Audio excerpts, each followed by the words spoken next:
I would suggest that you do not do that.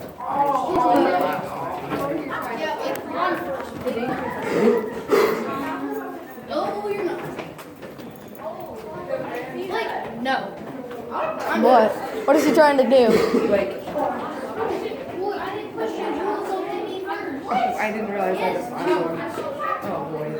Well, you trying to freaking abandon this? I feel like this is the most steep part. Pretty much is. Dude, you try to It goes the deepest part. Well, there was actually a little hill down there, like a little slide thing that went even deeper. Dude, you abandoned me when it was total darkness. Like, wait, don't. Okay, everybody, so this is where our drop-off starts. Now, like I said, Tom was sitting here looking at this drop-off, and it doesn't look that bad normally, but in the dark and not knowing it, it could have been terrifying. Now, it used to be about 10 to 12 feet deep, but we scraped glacial clay off this side and this side here, and then compacted it down here and made a ramp. Back in the day, they used to have to use a rope ladder and a bridge to get down there, so we're taking a much easier route. It can get a little steeper and slick as we go further in the cave, so if you think you're going to fall, hold on to our stalag pipes here. But all the jokes go downhill from here. You're not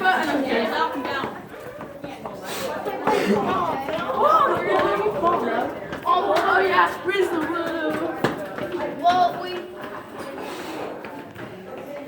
Well, the treasure. Oh, there's there actually more treasure? There's boxes full of coins. Yo, dude, I want this treasure. That's a $20 There's boxes full of coins. That box is full of coins. Oh my God, there's a lie down there. I'm guessing that's where they found the treasure. I can only assume. I think Bill has to use a 5, bro. Oh, where's the rock that they found under? The what? They found it under a rock because they had to dig and everything. Put it down here. Bro, everybody in there. Okay, everybody, we are at our treasure room. Now, as I mentioned, Engine Joe was down here on this side of the drop-off, and Tom was up there. Well, eventually, while they were stuck in the cave, and then Tom stumbles onto this area, and then him and Tom and Huck come back, they find Engine Joe's treasure that was down here. Him and his buddy, the Spaniard, left their treasure. It was supposedly in the room under the cross, which would have been this above you, where two lifelines intersected. So that's your cross, and in room number 2. And this is kind of a backwards 3-2 looking thing, depending on the way you look at it. So it's kind of hard to tell exactly what it is, but from some angle, it's sort of a 2. So down there in that little pit would have been the treasure.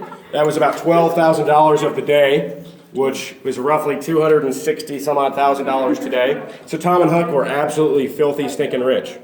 Now they were two 13-year-old-ish boys. Judge Thatcher didn't trust them to lick with all that money. So he confiscated the money and said, I'll give you each $1 allowance a day, which made them still absolutely filthy rich because that was a grown man's salary of the day, $1 a day, so kind of crazy. Okay, we got a lot of volunteers just kind of by the way you're stuck over there. I'm going to show you this. This is our supposed boot of truth. I know that. Do you? Yeah. Okay. Now, supposedly if you've lied, cheated, or stolen in the last 3 days, this boot will crack and fall down on your head, so. Oh, you hear it? It's starting to crack up there.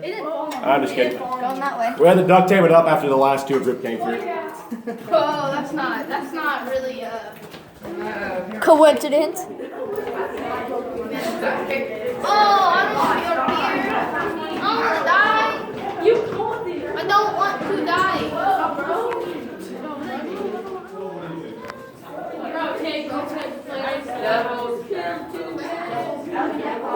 That's creepy. I don't know. Just got the red light. All right, folks. This is another one you got to see when we go past it to really see the exact effect. But if you see this little face here, little sort of indentation, that's what is supposedly called the devil's face or the devil's backbone. Kind of looks like an eagle, a gargoyle. I tell people it also looks like a rock. So it depends on what you think. Now, this is called... You see this one? I see it. Oh, you do see it, okay. Now, you just see the little spiny looking backbone. That's why there's several ridges to it. So most caves in Missouri have at least one monument named after the devil. We have 2. This is the first one. Now this formed because if you'll see up here, here's another double lifeline, and over here you'll see where it cracks. And for whatever reason, millions of years ago, as opposed to just carving a straight path, this curved and kind of spiraled around. It turned into a whirlpool right here. So it cut down 3 different paths. So what was those nothing lines cut for? straight. It's where the water was seeping in over the years. Like that line there, like that little black one? Oh, yeah. Anything. Electricity. Oh, that. That's their Okay. electricity That makes line. fun of it. Yeah. So anything through here, it kind of whirlpooled. So kind of crazy fact. Tips in here? Ticks? I don't believe so. Ticks live on trees. They're in a cave. They're in a cave. Yeah, I'm glad I'm single. And There's a deep hole right there. See, it goes even deeper. There's a hole on there.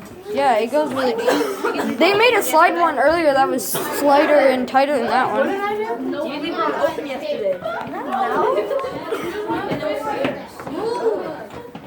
You will never know who I love. No, it's not. We broke up. Good for you. I knew There's a little hole there. There's a little hole. It's little. Well, that's not a nice plan. No. What is it? What? Well, I want to actually step back a little bit so you can see this little blue light back here. It's down that passageway if you see it. Oh yeah, that's cool. All right, everybody, you've reached our 5 points area of the cave. We just came down point passageway number 1. That is number 2. Here's 3. We're going to be going down 4, and this is 5. Now, if anybody who can't see it and want to scoot a little bit can see it, you'll see the big blue light back there. That is where the oldest signature in the cave is at. So the signature back there reads, Beach and Steel Explorers, 1820. Hannibal's celebrating its bicentennial this year, so that's 200 years. So that signature is 199 years old, and Missouri was founded in 1821. So that signature is actually older than Missouri. So really neat little fact. Now down hallway number 2 here, that is where the famous painter Norman Rockwell painted a painting called Tom and Becky Lost in the Cave. He actually came in here for an evening, sat about 3 feet down that passageway from basically where all you guys is at, and just sitting there. And he sat there with a candlelight and a half torch and painted what he saw. You know, he added in Tom and Becky, of course, but you can actually see the where he's sitting back here. There's like the cliffs up, what do you call it? The cave wall is actually extending out into the painting a little bit. And if you go back there and look at kind of an angle, you can see. So he literally painted exactly what he saw. Kind of crazy. There's an actual piece of the cave that documented almost perfectly. We can show you a picture of that on our way out. So just a little neat fact. But he actually spent a night in here in the cave by himself with a candle. So that sounds kind of frightening to me. Terrifying. It sounds fun. It smells like cologne. I smell more like syrup or something. That's cool. Cubs Cardinals colors. Well, it'd take a while. Mom, Cubs Cardinals colors. Go But Cards. the Cardinals are better. Yes, go Cards. So we don't care about the Cardinals though, right? No, Cards! The Cardinals are better. Yes. What I've been trying to tell her for what? The last 11 years? All right, everybody. This is our glacier formation up here. Now, if you'll see up here at the very top, most of you don't have to bend too much. You'll see these little teeny tiny, like shiny dripping things. Those are called soda straws. Those are basically baby stalactites. They grow at about 1 inch per 100 years. So you can see how long they've been there. They're not too big, but they've definitely been there over 100 years. Yeah. And you'll see the rest of this. This is actually flowstone where water is. Is there any columns that you've seen? There is one. We'll get to. What is what? Why is the glacier thing with? Probably just from dripping. I hear water dripping. Condensation. I hear water. A lot of people think this is the deepest area of the cave for whatever particular reason when they see how big that rock looks. And it's actually not. It's actually one of the most shallow areas. You see this little teeny tiny white thing. It's kind of hard, but Yeah. the little thing that stands out there, that's actually a mushroom. So it can grow down here. Just neat. A mushroom right The there. deeper part would be like those slide parts. I hear water back here. I know I do. It's a fountain. I knew I heard water dripping. Oh, that looks really cool. And whoever was saying it wasn't see a stalactite, this is actually a stalactite that's upside down on the ground. It got knocked off the roof. This big old boulder looking thing, that's a massive stalactite. That's just been placed there to be kind of like a talking point. So as you come over here, you'll see our cascades. Now this water is actually pumped in here. Our spring has ran dry over the years, but to simulate what it would have been like with all this flowstone and all this formation up here. So, and down here where the water builds up between the rocks and the flowstone is what they call a travertine dam. So we pump in the water to kind of simulate it, but this is the only place we actually pump in water. Oh, I'm slipping. And it gets a little slippery as you get down here in this part of the cave. I'm not. I have grip on my shoes, so I'm good.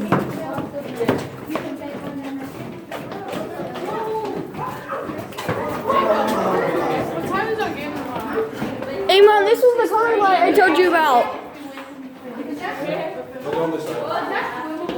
Now this is cool from this point of view. Right trip. All right, everybody, gotta get on this side of me. That way nobody can run off in front of me. Yes, sir. Or yell at me if I don't say that. Okay, easy, easy. We'll get there. We'll get there.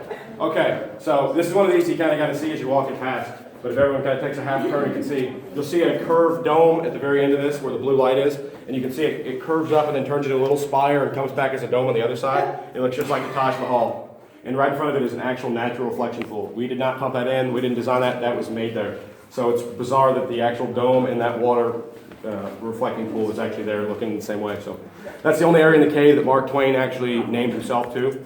And the water, we say, is 99% pure, 1% frog. So think about taking a drink before you do it. 1% frog. This is frozen waterfall. I mean, I can't stop you, but I wouldn't do it. Oh, it is frozen.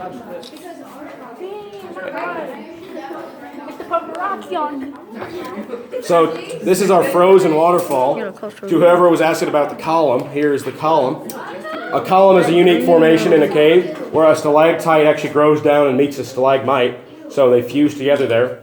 Now there's actually a couple little teeny tiny baby, very like newly forming soda straws up there. So this is still an active formation.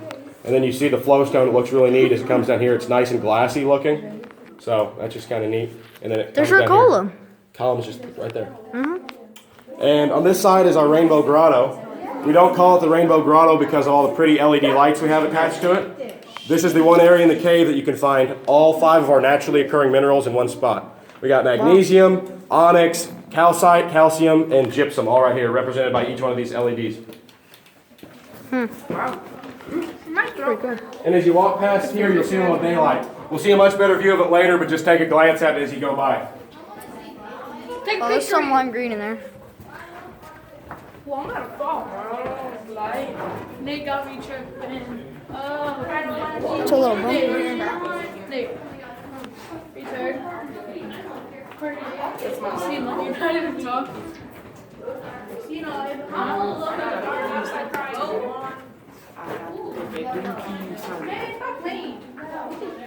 You want to see something really quick? Yeah. Right there looks like the Ninja Turtle mask. That's funny. That's funny. Only if Briar was here, he'd have been like, "Turtle." All right, everybody, if y'all can pack in just a little bit more here so more people can get through. Just a little bit. Just don't go off the path.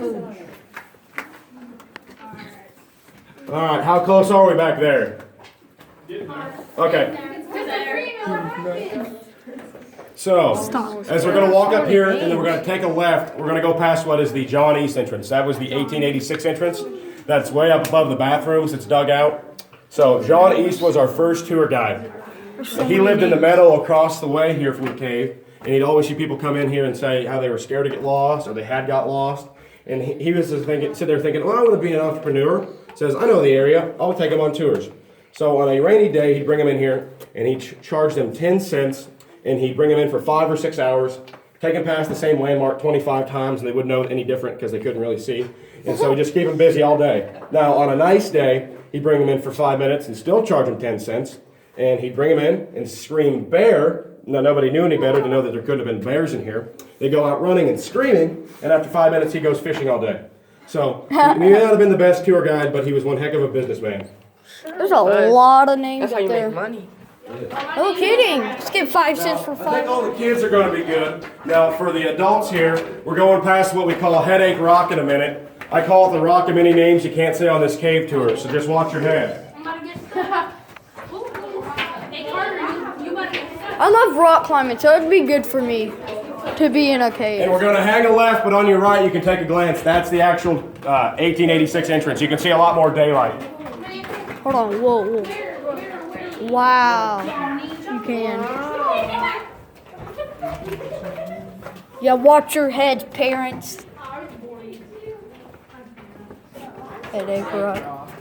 He hit his head on it. Oh, that's funny. Yeah, I like rock climbing. I want to climb.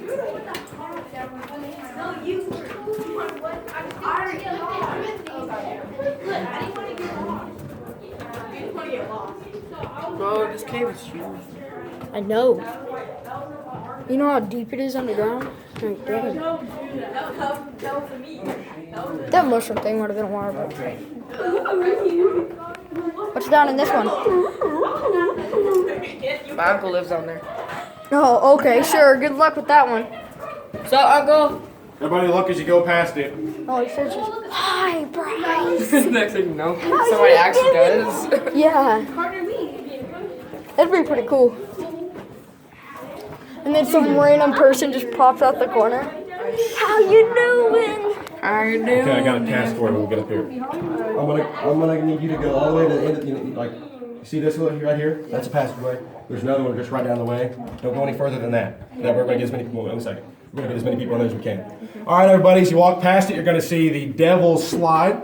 That's the second of our devil-named landmarks.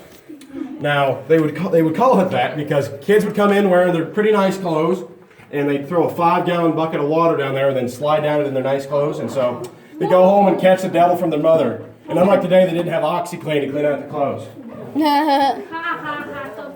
Okay, so. Need some OxyClean. That's pretty obvious. Just don't go further than that, okay? Okay. Everybody follow him. Just don't go any further. Right here? Yep. Golden. Thanks, man. Yeah, that sounds fun. If you actually slid. Actually, you know what? We never Here, see I you got you. again. I got you. Oh, I can't see you. No. You'd We'll have to never take see your you flash again, on. Jace. Sorry. Here, I got you. I got it. Everybody's not going to be able to see it, but you're going to know the area. The flash. There's a signature right here. It says N.L. Brady. Now, N.L. Brady was actually a boyhood friend of Mark Twain. So, Hey, can I take one? wrote his name in Let me there. take my hood up. Can you take one off? Hey, you should have taken your hood Jace, off. can You you looked all take it on? scared. Send it to me. So, when the cave got electrified in 1939, in the following years, people came in a lot more and they could see things they hadn't been able to see for the rest of their life. So, a woman named Sarah Brady comes in here and sees the name N.L. Brady, says, that sounds vaguely familiar, does a little genealogy today and finds out it's her great-grandfather. So the next year in 41, she comes in here and gets married in this exact spot. Before that, it was just called a corner. Okay, so there's been 8 marriages in the cave in this exact spot. That was in 1941 was the first one. The most recent was 2013. And the most important one to us was in 2003. It was actually between 2 of our tour guides. And Patty is the one who's still here today. She's been guiding ever since she got married. And they always joke that the wedding got off to a rocky start. They never took each other for granted again. Can I get one guess as to what kind of ice cream they had at the wedding? Chocolate. Rocky Road. Yeah, I'm not eating ice cream. I'm good. Rocky Road. Look, I found a gold. Go down there yourself. I'm coming. Oh, I want to go through there. Can't do it. Can't do it. Didn't pay enough. Can I go through there? Excuse me, buddy. I'll pay Jace, you. you didn't pay enough. Let's go. We're going. Okay, everybody, we're going through Mother Hubbard's cupboard, and just like in the nursery rhyme, these cupboards are bare. Did somebody say bear? Run! Just kidding. Oh, he scared me for you.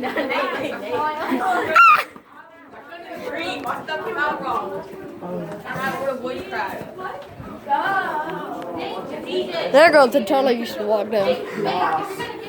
Injun Joe's canoe. He had a canoe? I did not know that. Now. Oh, there goes that entrance thing from the front. That's the parking lot, right? That's what I thought. Well, no, it's close. This is the discovery entrance. That's what I thought. Right above where we came into the sand or the last into the doorway, the big gate. All right, everybody, as you passed it there, There's that's some the light down there. last landmark in the cave. That is Injun Joe's canoe. Rumor has it if you knock on the canoe, Injun Joe will come to your bedroom at midnight and shake your hand. For real? Where at? Rumor has it. Where's the canoe? It's this big long rock formation up here. I'm about to knock on that thing. Come to my house. Watch out. Watch out. He's going to knock on All it. right, everybody, you ready to finish up? Knock, knock. Okay, we're gonna finish our tale with Tom and Becky here. Hey, what's that gate? Just keep people off. Just keep people out of it. Okay, so Tom and Becky were lost in the cave for a long time, 3 or 4 days, which is a long time for a kid to be in here with no food, no water, not sleeping well, and a nice 52 degrees and damp. So they were a little sick. Eventually they get ready. Tom's a rambunctious young man and wants to go play. So he gets out and Judge Thatcher jokingly says, "Hey Tom, you want to go back to the cave?" Tom doesn't know sarcasm, so he says, sure. Runs down here, and who's still in the cave? Engine Joe. Engine Joe. Engine Joe was dead right about there, with a broken knife next to him, candle wicks, and ripped off bat feet. He'd eaten everything he could off a bat. He'd ate candle wax to survive, and he still died. He died of starvation. candle Can we go up there? We cannot go up there. It is not where you're going to be. So how long was Engine Joe in the cave? Engine Joe was in the cave. I believe they left him for somewhere like going on 3 weeks, because they had it boarded up and they just left him because they knew. So like before he died, how long was he in here? Somewhere. I mean, yeah, it was roughly. I think it was somewhere about 3 weeks, give or take, because Tom and Becky were in for 3 days, and I think they left him in for a couple. So of Engine weeks. Joe is dead right there. Now, here's the thing. Engine Joe's not real. He's based on a real person, because that's the book. No one actually died in the cave. Engine Joe is based on a nice young man named Joe Douglas. Mark Twain based Tom Sawyer off himself and a couple other people. Huck Finn was based off of a young man named Tom Blankenship, so just one person. And Laura Hawkins was Becky Thatcher.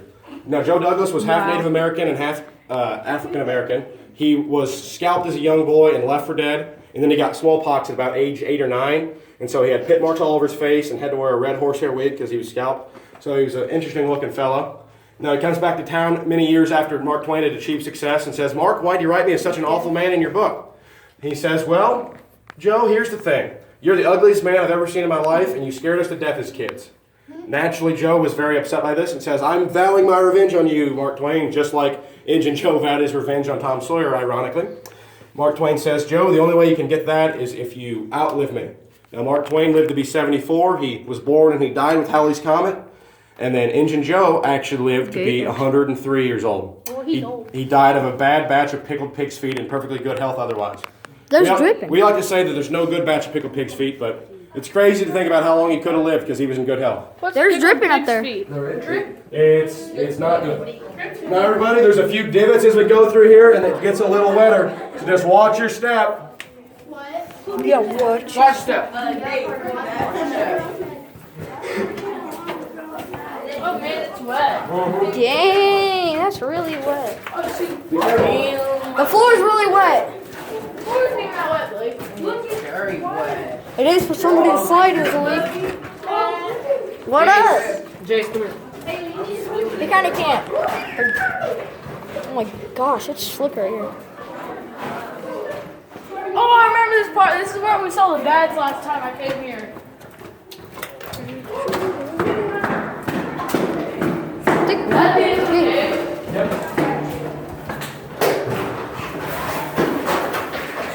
Oh my gosh.